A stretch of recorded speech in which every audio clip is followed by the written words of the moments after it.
was drunk, the light bulb slipped right in, but I couldn't find it the next day. Welcome back to your Geekly News. I'm Steve Zaragoza, and filling in once again for the often absent and completely absent-minded Maud Garrett is the lovely, available and hardly ever out of the office and not able to fulfill her obligations as a new full-time host, Brianna Essrig. Bree, how the shit are you? I'm great, Steve. Thanks for continually giving me the opportunity to show the SourceFedNERD viewers that I'm definitely not a nerd. Haha, well you can thank Maud for that, wherever the fuck she is. First up, let's get the Star Wars shit out of the way because there's plenty of it. The Han Solo spin-off movie doesn't come out for another 3 years, but there's plenty of juicy chunks to sift through from the Hollywood vomit machine. Some we knew, like Lego movie directors Chris Miller and Phil Lord are helming the film. And others we didn't know, like confirmation that the film... Oh, god damn. Sorry, I had a hot horse milk for breakfast. Oh, wow. Some coarse, thick horse hairs in that milk as well. And others we didn't know, like confirmation that the film will feature a young adult Han Solo and not a bratty child like Jake Lloyd's Anakin Skywalker from The Phantom Menace.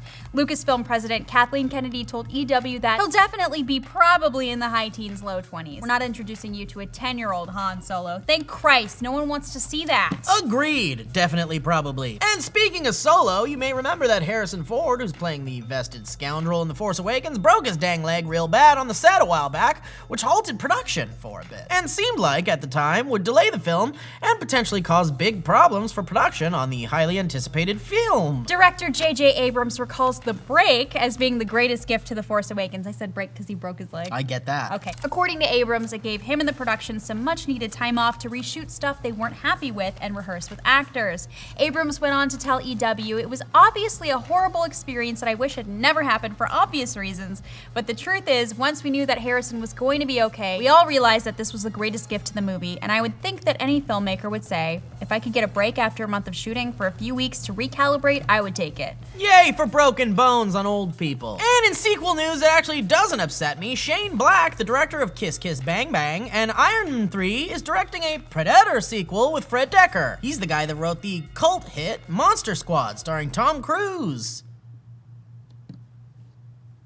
Was he in that? Nope. We did initially hear about this project a year ago as a reboot, but latest news tells us that Black considers the film more of an inventive sequel that will mine the rich mythology of the franchise. Now that's a fancy way of saying they're too lazy to come up with some new storylines, isn't it? Yes, it is. The producer of the film, John Davis, told Collider, "Shane shot a movie and he's doing a pilot now, but I read a lot of his script and I think it's genius. I think it's genius and I think it's entertaining. And what it did is recreate a famous franchise in a different, interesting way, looking at it from a different light. He's just an amazing writer-director. He's got a way of looking at this that makes you excited again. I love this franchise. It was the first movie I ever did. I remember being in the jungle with Arnold as a 28-year-old and going, this is a fun business. Shane's amazing. He's an amazing storyteller." All right, Davis, back on your feet. Careful with those knees. I like Shane Black. I think he did something fun and interesting with Iron Man 3, and I honestly didn't hate Predators. I don't mind this franchise continuing into oblivion as long as they are consistently fun and don't take themselves too seriously. And with Black on board to helm, I'm sure they'll do just that. And by the way, you know that he was in the original Predator? He was? Yeah, he told that joke about vaginas and echoes. Let's cut to a clip. Billy! The other day, I was going down to my girlfriend. I said to her, "Jeez, you got a big pussy. Jeez, you got a big pussy." She said, "Why did you say that twice?" And I said, "I didn't." See, it's because of the echo. Where the...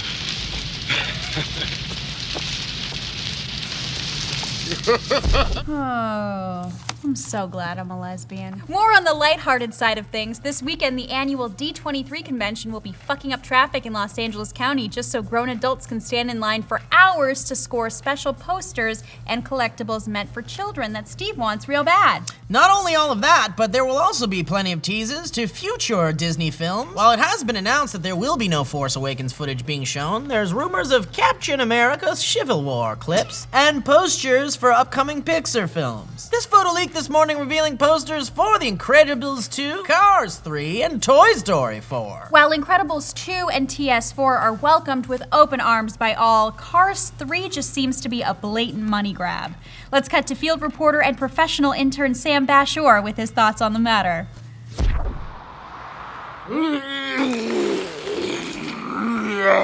Well, That boy has grown so much over the past year, hasn't he? Oh, yes. In more Disney news, one of the directors of the hit movie Frozen, Jennifer Lee, has recently spoken out about the supposed connection between Anna and Elsa and Tarzan. Say what? I know! In an interview, Jay Lee stated, "Of course Anna and Elsa's parents didn't die." What? A Disney film where the parents didn't die? Bull hoagie. Bull hoagie. Yes, there was a shipwreck, but they were at sea a little bit longer than we think they were because the mother was pregnant and she gave birth on the boat to a little boy. They get shipwrecked and somehow they really washed way far away from the Scandinavian waters and they end up in the jungle. They end up building a tree house and a leopard kills them, so their baby boy is raised by gorillas. So they didn't die in a shipwreck, they just got attacked by lions or leopards. Sure, I mean, and that's not the most violent Disney family death. Certainly not. Bambi's mama died in a fire. Probably asphyxiation first and terrible burning after. Ouch! Besides hidden Easter eggs in Disney animated films, the entertainment company has never officially connected their properties into one shared universe. This is by no means official, but it does make the fangirls and boys alike at home piss their panties and make their parents wish they could travel back in time and put on that goddamn condom. In the last bit of geekly news for this week, Patrick Stewart has reportedly signed on to return to the X-Men universe one last time in the third Wolverine standalone film. One could pretend to be excited about this news, and I think it might look like this. One might even say this is Fox desperately trying to get fans to start talking about the final outing for Hugh Jackman as the Wolverine. After critics and moviegoers slaughtered fan Four Stick at the box office last week, Fox is probably scrambling to keep people interested in their Marvel properties. Scrambled foxes. Well, that's it for this week's news from Geekdom. Let us know your thoughts on everything covered, and don't forget to have a great geekend. Take me back in time to when you didn't say that. I'm so sorry. Even for me, I'm very sorry.